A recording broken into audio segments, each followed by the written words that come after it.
Salut tout le monde, aujourd'hui je vais remplacer mes enjoliveurs d'origine par des enjoliveurs Hubert Turbine qui ont été gentiment envoyés par la marque EV Base. Avant l'installation, sachez que si vous commandez ces enjoliveurs ou n'importe quel autre article sur le site, vous avez droit à moins 20% avec le code que je vous mets dans la description. Ça va être un déballage, je ne les ai pas encore sortis de la boîte. Je vais vous montrer comment on enlève les enjoliveurs d'origine, qu'est-ce qu'il y a à faire avant l'installation et ensuite on les installe et je vous fais une vidéo pour vous montrer l'avant et l'après. Alors, dans la boîte, on y retrouve 4 enjoliveurs.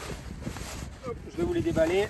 Donc c'est super bien protégé, aucun risque de rayure dans la boîte. Donc voici l'enjoliveur qu'on m'a envoyé et voici celui d'origine.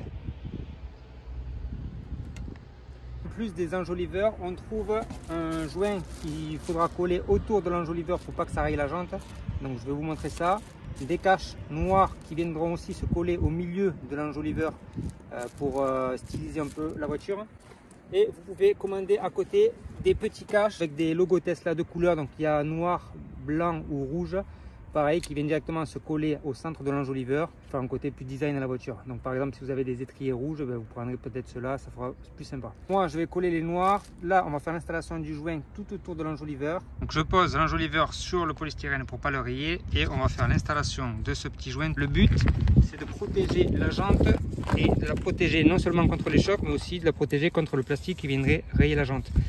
Donc là, tout simplement, vous venez coller tout le long de la roue. A few moments later. Je l'ai posé tout autour de l'enjoliveur parce qu'en fait il ne faut pas dépasser la petite languette qui est ici parce que c'est ça qui va venir protéger vos roues des trottoirs par exemple. Une fois que ça c'est fait, vous enlevez l'enjoliveur d'origine, donc rien de plus simple, il faut juste tirer dessus. Alors un petit conseil, ne tirez pas sur les extrémités parce qu'en fait ça risque de voiler l'enjoliveur et j'avais eu ça comme problème sur mon ancien modèle 3. Ils avaient pris légèrement du jeu et en fait quand je roulais ça venait taper sur la ferraille et ça faisait un bruit métallique. Donc prenez-le plutôt au maximum au centre et vous tirez vers vous assez fort. Voilà, et ça vient presque tout seul, il faut quand même forcer un petit peu. Et on va placer le nouveau. Donc sachez qu'il y a aussi un sens sur les enjoliveurs type turbine. On voit que ici c'est légèrement bizuté, donc évidemment il faut le mettre dans le sens du vent pour que le vent pénètre mieux en fait au niveau de la roue. Donc là normalement il y a un sens, donc on voit que la valve se trouve ici, donc on va le mettre pile poil comme ça et il y a juste à appuyer et voilà. Donc voilà, là il est bien mis.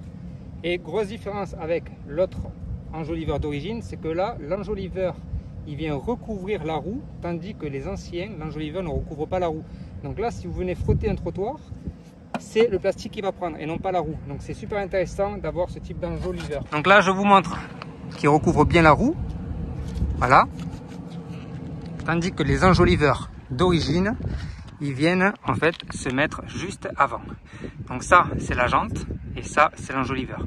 Donc en fait quand vous touchez un trottoir, c'est la jante qui vient directement se rayer. Maintenant que ça c'est fait, le but c'est de répéter l'opération sur les 4 roues. Et ensuite je vais vous filmer la voiture sur différents angles pour vous montrer un petit aperçu d'avant et après. Une fois tout ça installé, il ne vous reste plus qu'à coller le petit centre en blanc, en rouge ou en noir. Donc moi je vais choisir le noir. Et coller l'autocollant qui se trouve juste là et il n'y a plus qu'à coller gentiment le cache et voilà. Je vous laisse sur ces images des enjoliveurs. N'oubliez pas de profiter du code promo que je vous mets dans la description. Je teste des produits pour vous, ça vous fait des réductions et moi ça me fait des produits à tester. Voilà, je vous dis à bientôt, ciao ciao.